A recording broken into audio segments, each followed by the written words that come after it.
Good morning, everyone. This is Rachna. I'm the CEO at the Graduate Students Association at the University of Melbourne.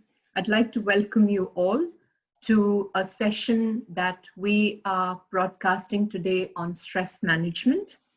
And obviously the month of June, as the academic cycle goes forward, is we're almost entering the last week of the semester one. And we thought stress management would be an appropriate topic to have a conversation today. And this month we have a lot of webinars and activities to support you through your exam period. So I have Tavita Lasuma, who's the General Manager for Students Partnership, who's joining me for this session. So welcome, Tavita, on board. Morning. And before I commence, I'd like to acknowledge the traditional custodians of the land. I'm actually broadcasting from the land of the Wurundjeri people of the Kulin Nation.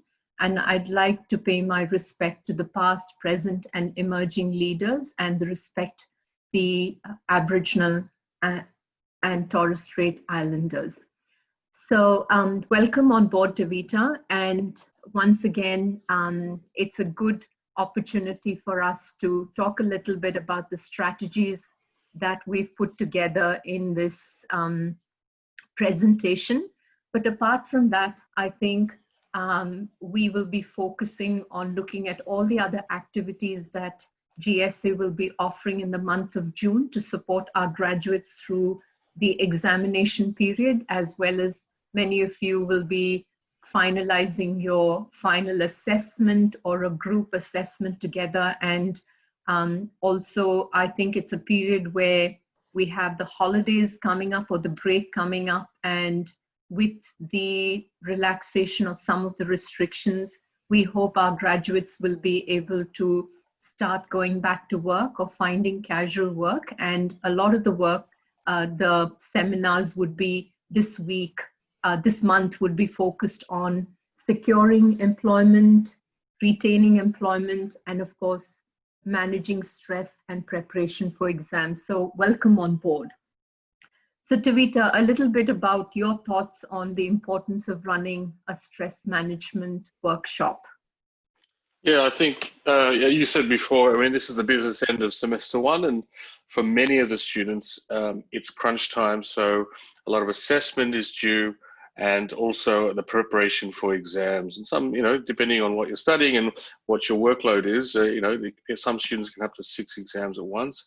So I think that we're taking the opportunity today and this week and the coming weeks is to create some support sessions for social connectedness, but as well as mindfulness sessions for the students to sort of navigate through this tough time. So stress management, I think, is a great topic to speak about because it's something that we tend to think about. We don't always talk about in a space where we can deal with it constructively. So yeah, looking forward to the session. Fantastic. And I just probably before I start, I want to let people who are listening to this workshop, it's not a session that provides medical advice or professional advice for people who have, who may be diagnosed with anxiety or any other health issues. So I think our aim of putting this session together was just to looking at some simple strategies that we as an organization with the support of Management Excellence have got some strategies down for us to kind of consider in our day-to-day work or when we're studying or preparing for an exam. So today really what we want to focus on really is, what do we mean by the word stress? And what are the different kinds of stresses that we may experience? What are some of the symptoms of stress? How does our body or how does our mind react to it? Or what are some of the behavioral changes?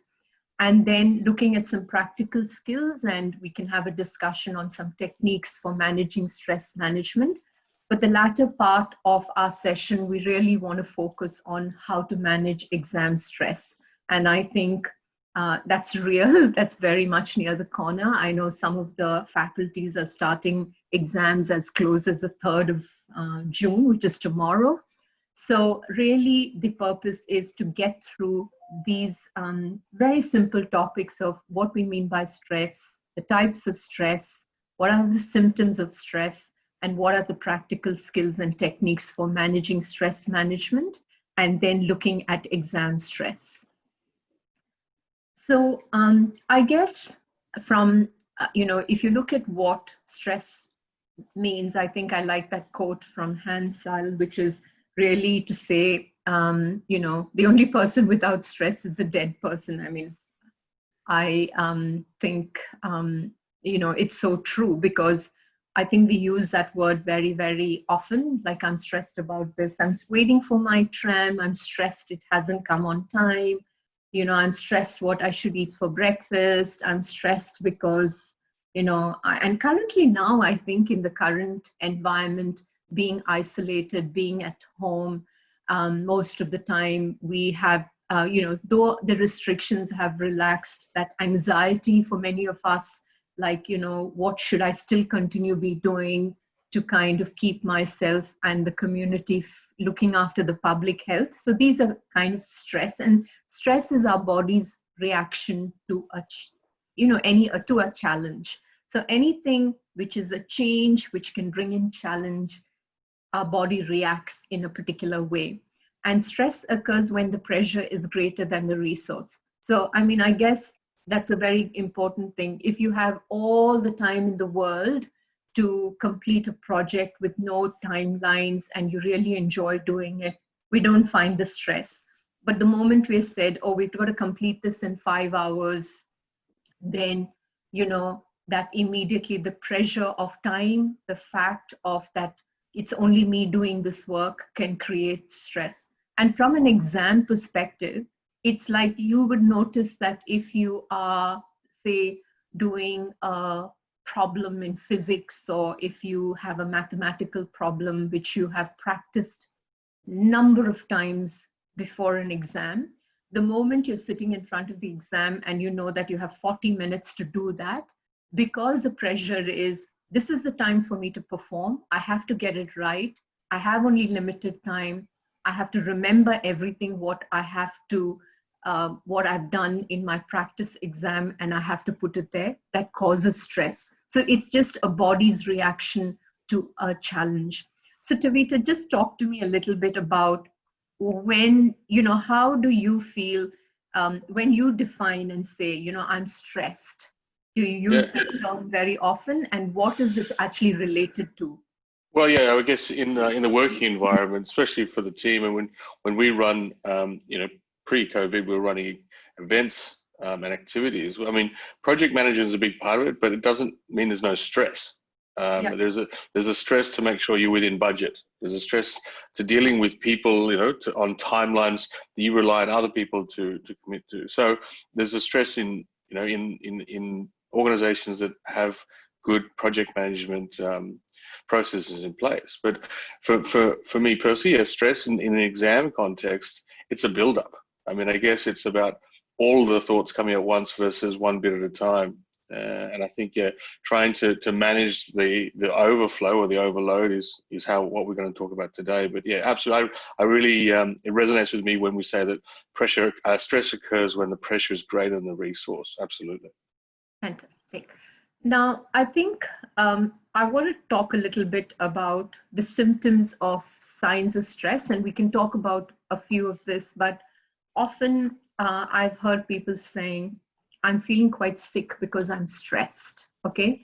So, I mean, coming to practical things is that you notice very well that, people may have some skin, eruptions, and, you feel quite, your body reacts in a different way. Some people have, they vomit, they kind of, there's a lot of physical body pain, like some people develop chest pain, some people develop headaches, some people have nausea. Now, it's not always related to stress, but I just wanted to understand like issues related to muscle ache, particularly insomnia and sleep sleeplessness, not able to sleep on time, um, quite related to your gut, that is, feeling the heartburn and indigestion and fatigue, like feeling tired all the time, is some physical symptoms that are related to stress. So often you will notice that when you, and I think in a workplace, when people start seeing, your staff taking regular sick leave, and it's a pattern, like every time there is additional work or there is a great project, big project that we have to complete. And if you notice as a manager, that your staff at that period of time comes up with a heavy cold, or, there is a lot of anxiety, feeling faint, or taking a lot of sick leave, I think at a workplace, it's important to take care of that employee, because I think apart from saying, oh yeah, just go to the doctor and you'll be fine about it, just understand that as managers, that it's important to be paying attention to, your the trends of your staff sick leave, and particularly if the organization is going through a lot of change management, that it's important that a good workplace is a good work when they actually look at the trends of sick leave, see if people are taking annual leave regularly, ensuring that staff are being contacted by HR regularly to have open conversations about how they're feeling, checking up at each of these meetings that you catch up. How are you? How are you going? Even it's important, because I think physical health, as you said, it's the way how your body reacts to that challenge. And so being mindful about that. And sometimes, people just suppress that with your medication, and you're not actually treating the underlying issues that are related to it, is something that you should be having your conversation with your general practitioner, which is really about, I am having severe headaches. And usually the question would be, let me check up. I think it's good to sometimes say, I have been very stressed at work, or I have a lot of stress in the family situation, so that your doctor is aware of these issues when he or she is treating you. So any comments on that, Tavita, before we move forward?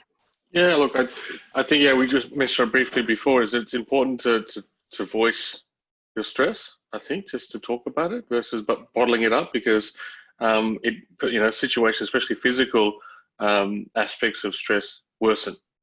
And so, yeah, so even just talking to your manager, talking to your partner, your friends, just, if you voice it, maybe the support mechanisms around them, and we'll be able to help alleviate some of this stress.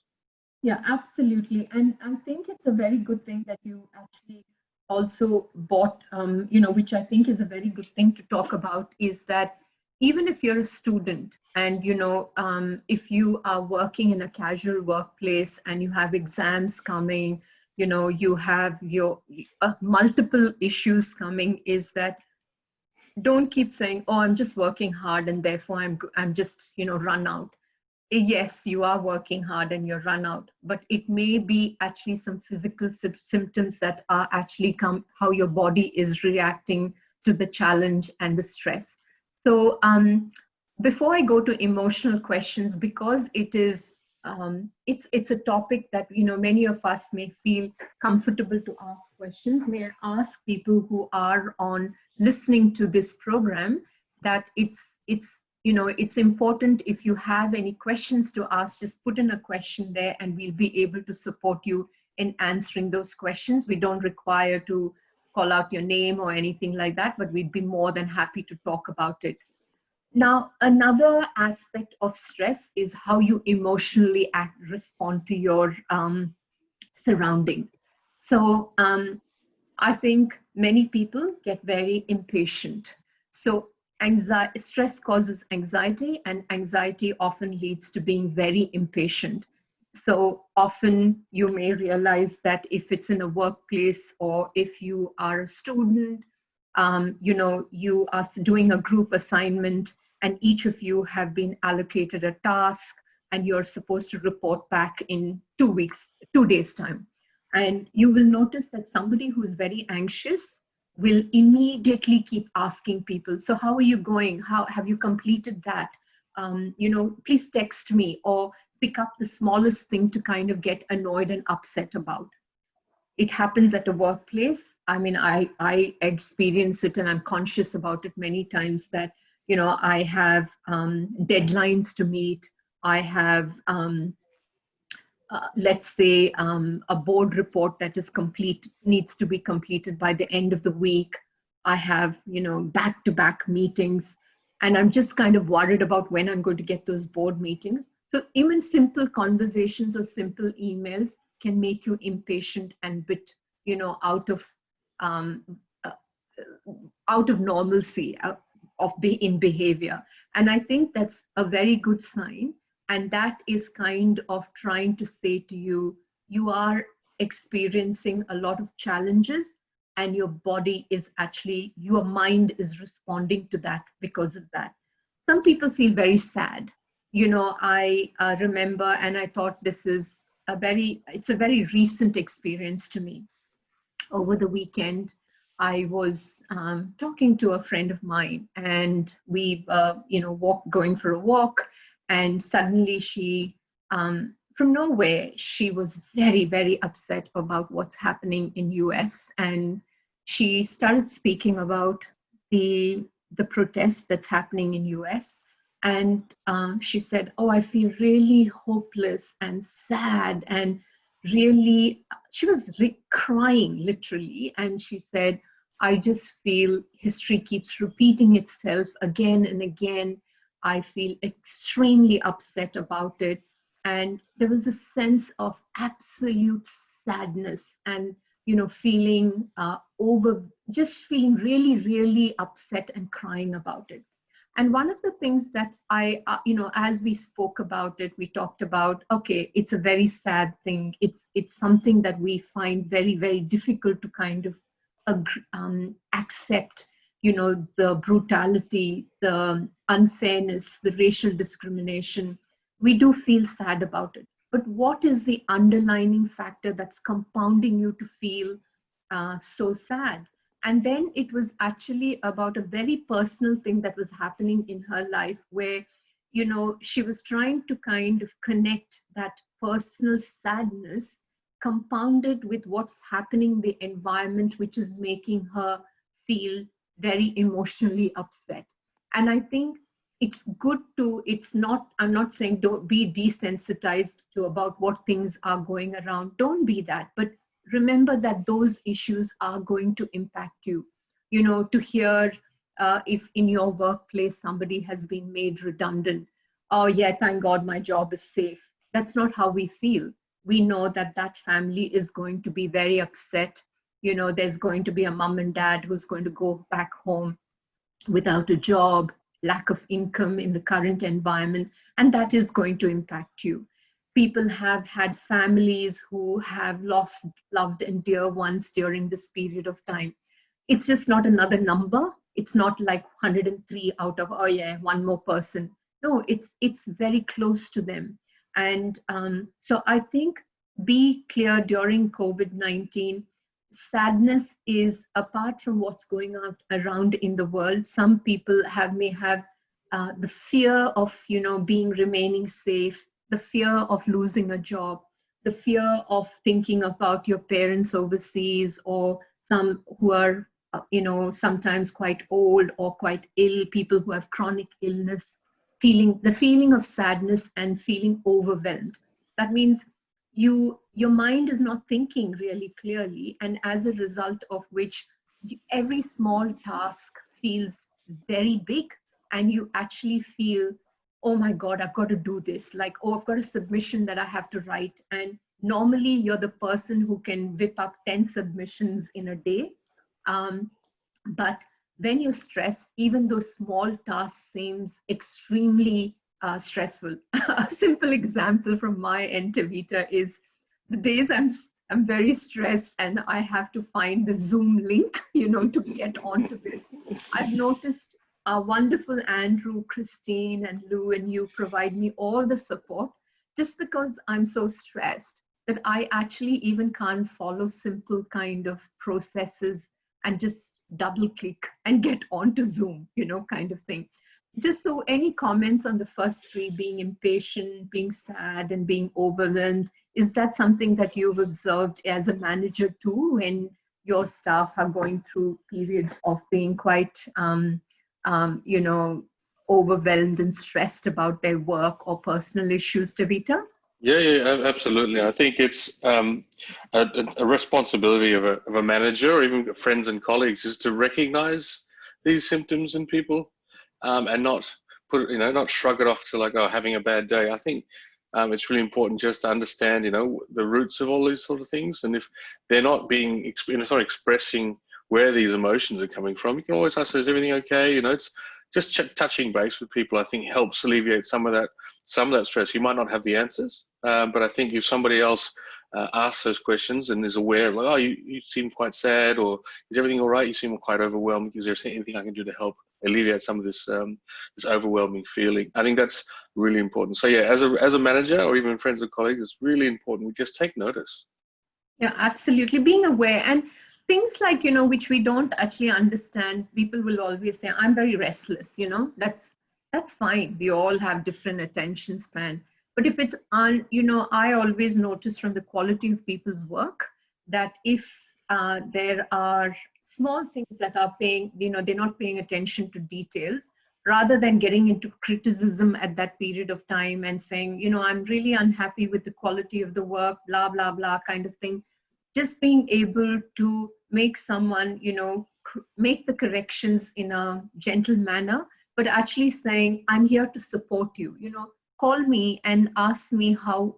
And when you have those conversations, you'd be able to then unravel what is making them extraordinarily restless. You're able to, you get reports that are like, even in exam, like you have a scheduled timetable, you make a timetable to study and say, this is what I'm going to be doing, this chapter in the morning, this chapter in the evening. But then you realize you keep jumping here and there and you're not able to pay attention to it. That's one sign. Second one is things that you really enjoy doing, developing, suddenly you start feeling, I don't really want to do that. I've noticed some people love to practice their music, or some people may enjoy watching their Netflix for long periods of time that you shouldn't be doing anyway. That's a good advice to me, guys, not to you all. And other things like what you really enjoy doing, you suddenly start developing less interest in it. Getting very irritable, small things bug you, like things like the bed is not made, which you normally may not make. Those things make you angry. The kitchen is not, if you're at a normal workplace and you notice that you're grumbling about the kitchen not being cleaned, or, that sense of irritability, that's also, I'm not saying every irritability is related to that, but if it's a pattern. Another thing, what I've noticed is always keep a watch for friends who are isolating themselves if they are social beings. Like, they've been people who've always rung up and said, hi, Tavita, how is it going? Or do you want to catch up for lunch? Or the ones who do it 2 or 3 times in a month. And suddenly you notice for a whole period of month. And I think sometimes we like to say these things like, oh, I'd like to give them space. Yes, of course, give them space. Don't kind of land up at their doorstep without asking or impose yourself on them. But not asking how other people are. I mean, I relate to sometimes with staff, which I find quite strange, where people would probably, and this is something I don't know, I mean, I always have to take it with my role. Very few people will ask you, and how are you going?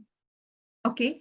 And I don't think that's related to a hierarchy. It's actually a sense of community well-being, where you take the time to actually ask the person, how are you going?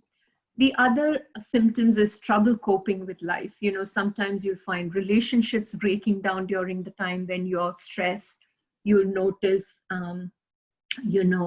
you have really, sometimes people spend so much. I have dealt with lots of people with credit debts, when particularly when they're low in their life, when they are just spending madly just to kind of distract their issues, people who have a lot of issues, either not eating properly or overeating, not exercising, and always kind of people talking from a pessimistic attitude. Yeah, I know this is really crap. This is not good. That's not good. And I think that's also a bit of stress. And all these symptoms are very normal.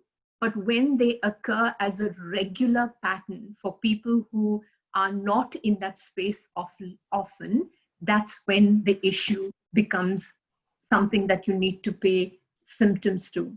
So your, again, behavioral issue, I've kind of talked about it, is like changing of eating habits. It's a very common thing that we see among all of us. Either we don't eat, sometimes we don't maintain a regular diet, or we're overeating, or we're eating a lot of junk food, or we are making the wrong choices in the food habits, and or we indulged in comfort eating. All of us can be in that zone, and that's not at all a problem. Nobody expects us to be, counting our calories and managing our issue, but it's actually about taking the time to understand where am I slipping off the wagon. So we have a question, actually. Vibal, would you like to raise the question, please? If we can give Vibal the chance to speak. Sorry, that was an accident. Sorry. That's okay. So if anybody would like to talk, add a comment, please do so, because, it's more about interaction. So I probably wanted to talk to you a little bit about feeling sad. I've spoken about that. We have talked about irritability.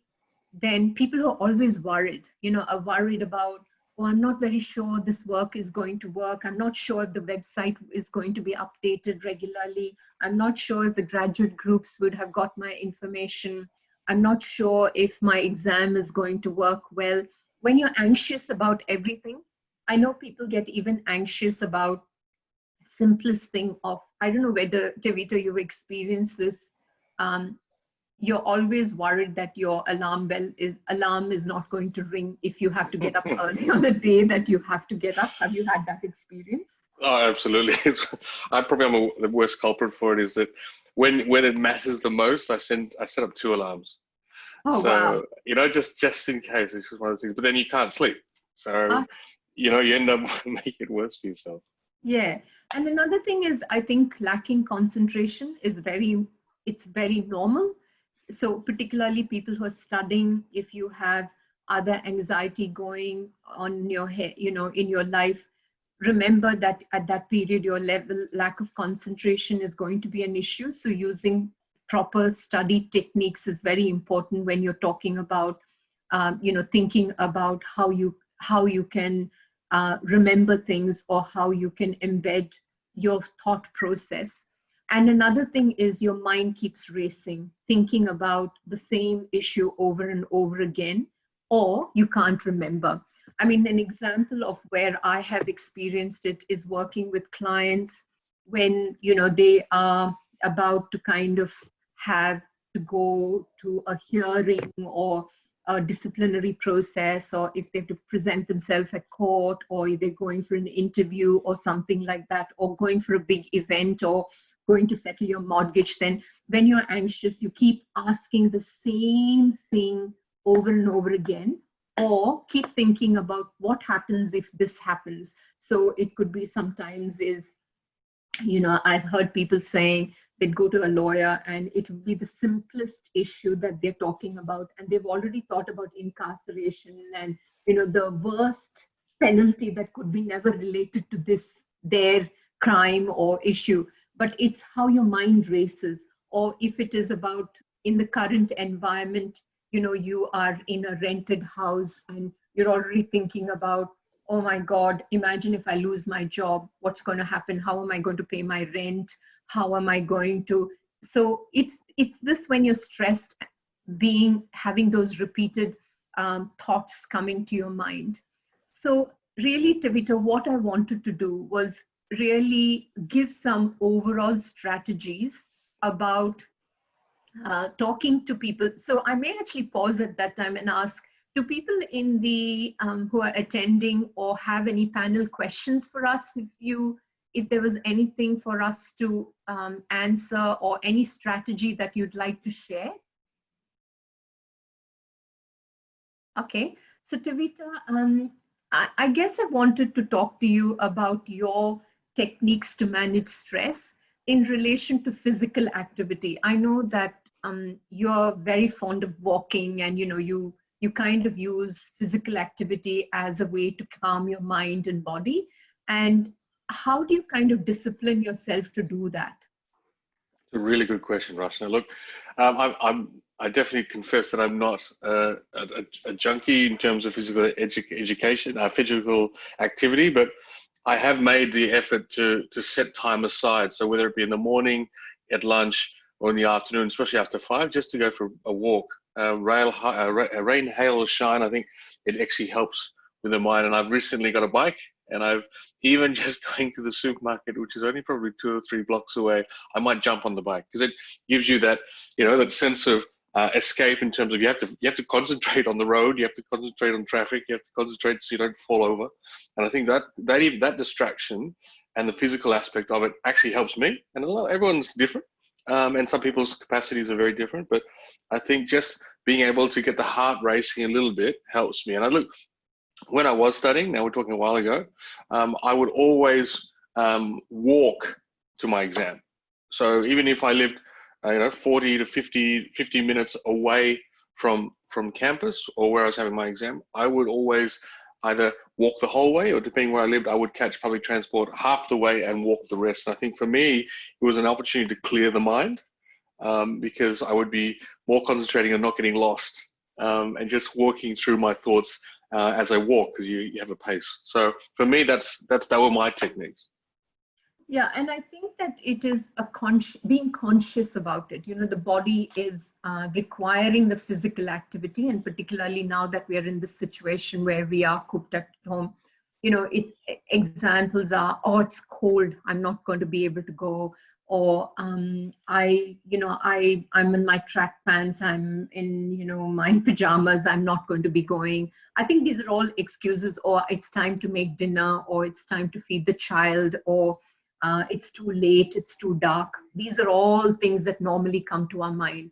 But actually being able to say, it's like I have food because I'm hungry, or I take medication when I'm unwell. I think looking at physical activity to say, I need to do this to calm my body and mind is a good way of thinking about it. And another thing is, I've noticed I fall off the wagon a couple of days. Don't feel guilty about it. Just get back onto it. Just get back onto it. You don't need, great if you have a treadmill, get onto it. If you don't have a treadmill, just go around walking for some time, or keep moving, or put on the music. And I think GSA has all these exciting activities that we can participate in. Another one is really trying to, like you do physical activities, I like to talk about resting. Really to ensure that just because we don't have to go to work, we sleep very late, we get up late, and we watch, just not maintaining a pattern of sleep is something that your body requires to rest as your body needs to. It's not, I don't think it's prescriptive to say you need this many hours, but you need to actually relax before going to bed. And we've got all the information on the website, which we don't need to repeat at all at this show. You have meditation, sleep tapes, and other things that's there. But I've also noticed that, COVID-19 is extremely challenging for students and for people who work from home, that sometimes, you're getting onto the night and say, oh, the last part, I'm going to complete my work, or I'm just going to, it's okay, I don't have to get up in the morning.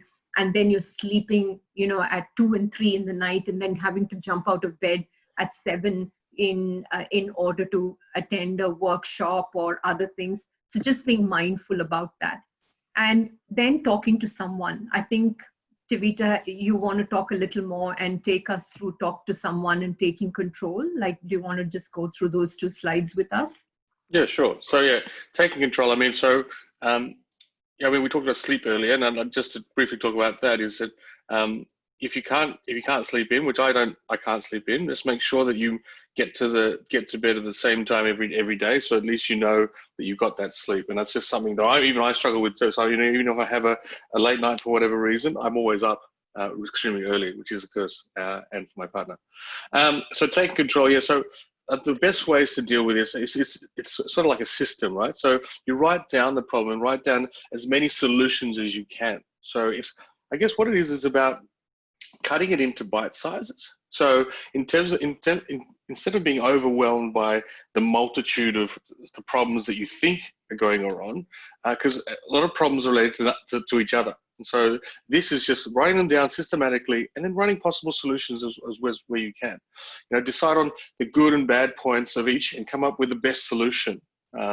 Writing them down, write down what you'll do, how you'll do it, when you'll do it, and who can help you and where you'll get, where will you do it. So I think those types of structure helps you break them down into easy, manageable sizes of a problem you might have. And yes, everybody's problems are very different and they vary from, from severity based on the context, but this technique is just taking a little control about writing it down. Because sometimes if you write things down, it's actually in, it's black and white. You can't sort of swirl around in it. It's basically, okay, bullet point, bang, bang, bang, bang. And so using this technique helps you deal with them individually as best you can. But also look, those solutions, always look for the other support around you. I mean, you're not always alone in these things.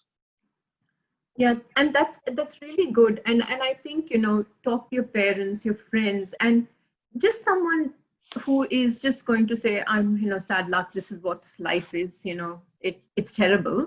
I think sometimes who is a good listener, and we talked about, good communication, someone who can distract you, talk about things that you enjoy, and really being able to, as Javita said, I've always seen when you I don't know, Javita, if you noticed, when you write it down, you're actually able to then have a conversation in your mind about the pros and cons of what you're doing. And I think that allows you to ask yourself, okay, what will I do for this? How will I do it? When will I do it? And who can help me to do it? And a simple example of it is, I think from the reality of life currently is, when you are managing a kind of self-isolated issue and you're in the midst of your graduation, you're thinking about, oh my God, it's in such a situation, how am I going to find employment in the future? And, while you're sitting for exam, or is this degree that I'm going to get good enough for me to kind of get another job? What's going to happen to my contract? And these are all normal thoughts. And I think if you write it down and then go through each one of them and say, you know what, I have 7 more months for my contract to finish. I have to focus on my exam. And I know that the way I will do it is, first let me get this exam done. Then I'm going to look at my employability skills. I'm going to talk to people. This is when I'm going to start applying for jobs. And these are the people who can help me, and this is where I'll go to find some help. I think when you start conversing to your pros and cons, or if I don't get a job, this is the amount of money that I need to save up for 3 months when I don't have an income, or I can look for locum work. These are things that you can talk about when they're actually black and white on a piece of paper. So coming to the next aspect of it is also trying to be positive, really the stress strategies, all these things. I want to talk a little bit about the strategies before I talk about how to approach it. Is that when you are studying, I keep saying this, or when you're doing any work, please be clear to analyze when you're most effective. So I know that many of the staff members will say to me, so I want to catch up with you just to see what I need to get done this today. And then they'll say, I'll get this done in the morning and then I'll worry about it in the evening.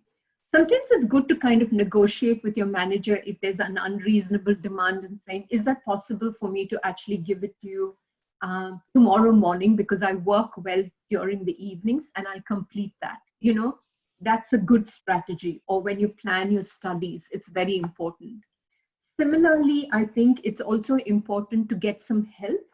Like if you're not able to make a timetable to study, and I think, Stevita, you've been running some workshops from the academic support, is that right? Yeah, absolutely. So just managing your time and technique is part of that context. Yeah. So another thing is, whoever your friend or mentor, your teacher is, whoever your lecturer, trying to get them to ask, I don't understand this concept. And sometimes what happens is when people verbally explain a concept to you, you kind of get that than reading a whole lot of text and it doesn't make sense. If you've done a piece of work and your manager sends back to you a long, drooling email with all the issues that are there, it's okay to ring and say, Rachna, I want to make some time with you. Sorry, I couldn't get the essence of what your feedback is. Is it possible for us to have a conversation about it? Similarly, if there is an assessment that you've received with a lot of criticism, ring back and seek feedback. Because when you seek feedback, you will feel less anxious. You're able to actually also get your mind back into a state where there's less anxiety and fear, and you're able to focus on your study or do your job better. And another thing is, think of your techniques that actually allow you to actually study better. That means, is it writing down the points? Is it having, sticky notes? Is it, some people like to record and say, I summarize this is what I've learned, and re-listen to their recording.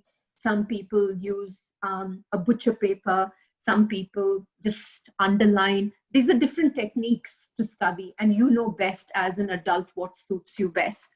And of course, taking practice exams, planning your study timetable so that you have practice exams time allocated for it. And even that's the same thing for when you're working. Try and think, do I make a task list before I complete the annual report? Am I going to make a project management list? So I think, Tevita, you were talking about how you'll manage events, isn't it? You use a framework of catching up. How do you do that? Yeah, absolutely. I think yeah, you talked about it before, is documentation is key for our events, and going through them systematically, setting up regular catch-ups. And so we've got catch-ups that are 15, 20 minutes just to touch base, and we use collaborative softwares to make sure that we all see what we're doing, so at least there's communication sharing.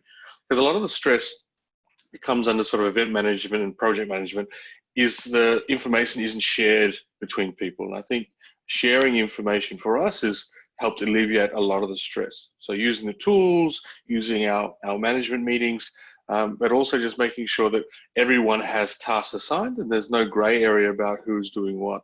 And so for us, that helps us come together and set up these incredible events and activities that the GSA has put together. But yeah, definitely the communication, and also like sharing your issues. So if you've got a task and you say, oh, someone's not getting back to me, or the price isn't right, or I'm struggling to find someone, I think for us, we always talk about don't sit in that hole. It's about talking to your colleagues or your fellow students about something you don't understand or something that's not working for you. And yeah, it's basically sharing that load, if you like, because at the end of the day, it's the common outcome is what we're looking for. Yeah. And another thing is trying to keep your mind positive. Acknowledge that you've done your best and you're doing your best. Like in a current environment and as an organization, the constant fear I have is about funding cuts, or, how are the students coping, or what are we providing the right services? Are we doing enough advocacy? And I think sometimes there's always scope to improve. Try to remove negative thoughts. When people give you constructive feedback, immediately don't think it's criticism. Try to remove those negative thoughts. It's a very deliberate, and when people say I'm thick-skinned and I don't really care, can I say to you, I personally feel that that would be, I mean, that's not a skill that I have, but I feel sometimes by saying those statements, it can be quite, is it really true that you don't care?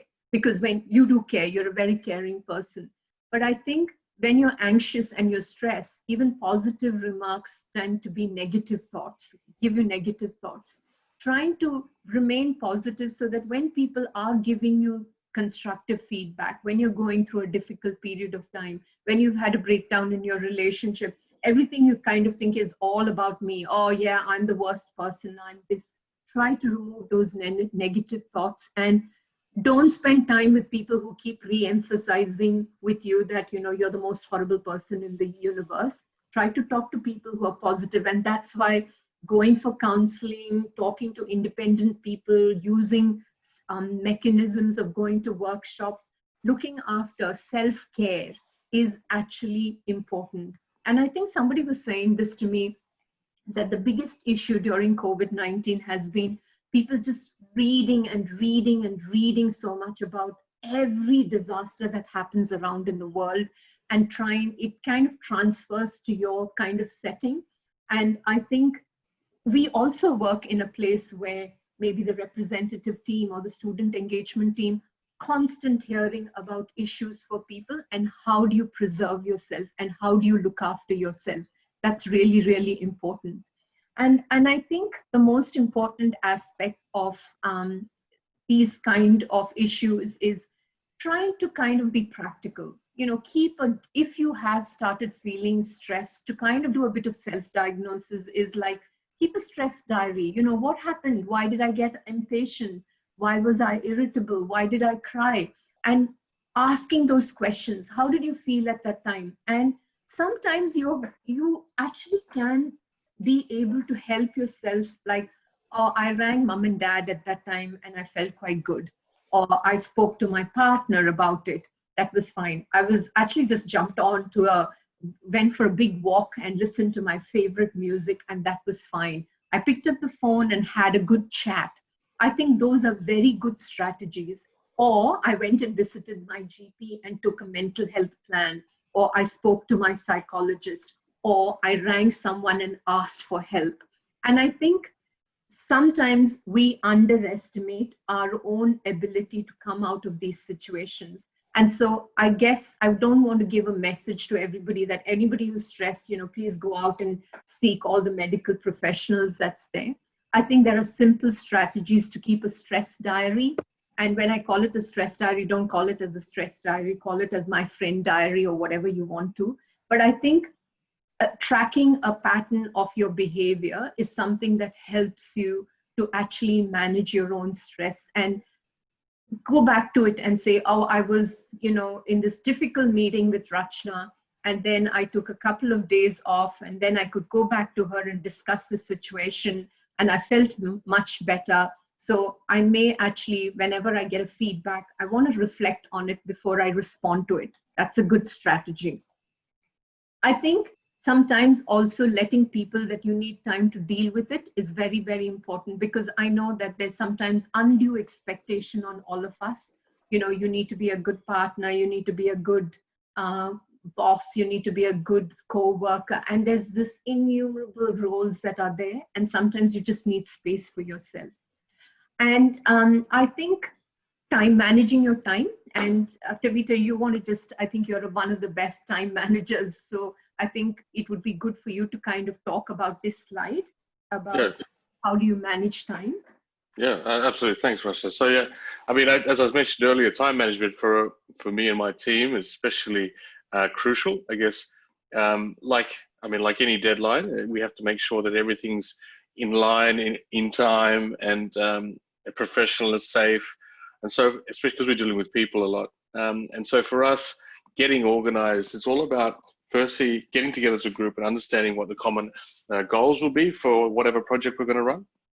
Structuring in a way that everyone understands what their responsibility is. And we talk about setting short-term goals. So, a good example right now is orientation is coming to us. So we're looking at orientation the first week of August.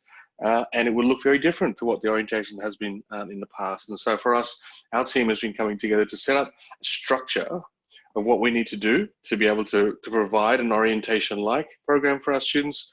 You know, setting the short-term goals again, what do we need to booked in by this time and this time? Long-term goals is like, our long-term goals about evaluation and how we set up a structure that we have this template up our sleeves just in case something like this happens again or restrictions move on to another semester. So for us, the planner, so we have an organizational planner which we insert all our events and dates and key activities into, so at least the whole team has access to it, not just the student engagement, but the greater team, so they can see whether they can see if they want to support any of the activity, or they want to make sure they're not clashing, or they want to partner and collaborate in doing something. So for us, the time management aspect is making sure everything's clear and accessible for everyone to be able to understand what their responsibilities are. That's in a team environment. In terms of time management in this context for exams, I think it's just, you know, setting that planner, putting it out. I mean, I was on the exams website this morning, and it talks about setting out times before and after the exam, and it actually has a really nice breakdown of some key points you should be looking at when you're trying to structure a day or the term of your exam. So we'll put the resource up later from the university, but absolutely the structure is key to minimizing stress. That's fantastic. And I think what I also wanted to do is please go on to the, the website of the university and look at this. Apart from listening to our webinar, read documents and think about what is working for you. What is working for you well? Don't change it because you're hearing something else from someone. And really asking, what's the areas that I want to do to improve my able to manage my stress, and who can help me to do this? I think from my perspective, all of us experience stress in different aspects of our life. And I think the important aspect of it is what's working for us, how do I improve my capacity to manage my stress, and who else can help me bring this change? So I think before we, just to kind of, the next session, that is next week, we'll be having a continuity of this, webinar where we'll be focusing on exam stress. But before we go on to that, Tavita, I was happy to take some questions from our people who are waiting and who are listening to us, and ask them if they had any questions of us, or hear from you, Tavita, what's coming up at GSA, and then we may talk about where to get some help when people are stressed. So, because you may also be able to add a few things that GSA is offering. So I may just probably ask anybody who are the participants if they had any questions. Okay. So Tavita, can you talk a little bit about what GSA is offering in the next coming days? And we will, just to let people know, that the next stress management workshop that we'll be running on next Tuesday will be very focused on providing exam support. That's what, exam stress and dealing with exam support. So talk to me a little bit about what's coming up this week. Yeah, thanks, Rashna. And just on the exam support, I mean, I just want to be a shout out to our representation team at GSA who put together the Study Buddy program, and applications are still open. And I'll get Andrew to put the link in the chat. There is that it's a program that's designed to get people together from the same faculty, not necessarily the same course, but same faculty, to be able to systemize and structure their studying together. So we can talk about that more next week, but at the moment it's still open. So please, if you're trying to look for study buddies or someone to bounce ideas off within the same faculty, this is a perfect opportunity. And there's some incentives and slight competition about getting together as much as you can. So please check out the link. Thanks, Andrew. Now, this week at GSA, as we do, Monday to Thursday, 10 a.m. webinars throughout semester. So yesterday we talked about leadership, and that recording's up now. We had a study playlist, which is still available to look at through our Facebook page. today, stress management. And later today, actually, we're talking about meditation practice. So we're working with CAPS, so Counselling and Psychological Services at the University of Melbourne, and we're broadcasting a few of their techniques that they've put up about breathing and compassionate meditation. So that's at 2 o'clock. It is on our Facebook page. All you need to do is join. There's no registration. The password there is really relaxed when it asks for the password to get on there. Tomorrow we have our special guest, Alan Yang from UMSU Legal. He's the principal lawyer there, and he's going to talk to us about housing and tenancy and employment law changes amongst the COVID-19 situation. And so Rush will be hosting that. That's tomorrow, and linking that with our support for our students who are parents or carers. So 10 a.m. again tomorrow. After that, we have our kids challenge. So the last one for the semester is where we're sending out challenges every weekend for our students to have a little bit of an activity with their loved ones. And also tomorrow we have a drop-in dance session. So Rashna mentioned this earlier. This is more about, you know, that stress relief process or activity where we have a session where you just literally just drop in, and there's a familiar song playing, and with some nice moves that you can all do. And I've seen the moves and I can almost do them, and my dance moves are not so great, but it just allows you to sort of stretch out and get rid of those negative emotions if you're feeling stressed. So that's tomorrow, drop-in dance session. Thursday, we had teamed up with Academic Skills, and we're working on exam preparation and tips. So we have Hilary Dolan from Academic Skills coming on board. I'll be hosting that session. So please tune into that to be able to prepare you for the coming weeks of exams. Later that day, we'll be putting out one of our famous recipes. And also in the afternoon on Thursday, we'll be having our conversation club, which is talking about Hunger Games. So if you've got a lot to say about the Hunger Games in general, this is the best place to go to. Again, Facebook's a place to see that. Friday, we release a kids playlist to help our students who have families. And we actually have our AGM, which is happening. I'll let Rashna finish off with that one on Friday. But then we finish the week off with Feel Good Fridays with a DJ session there, and it's on our Facebook.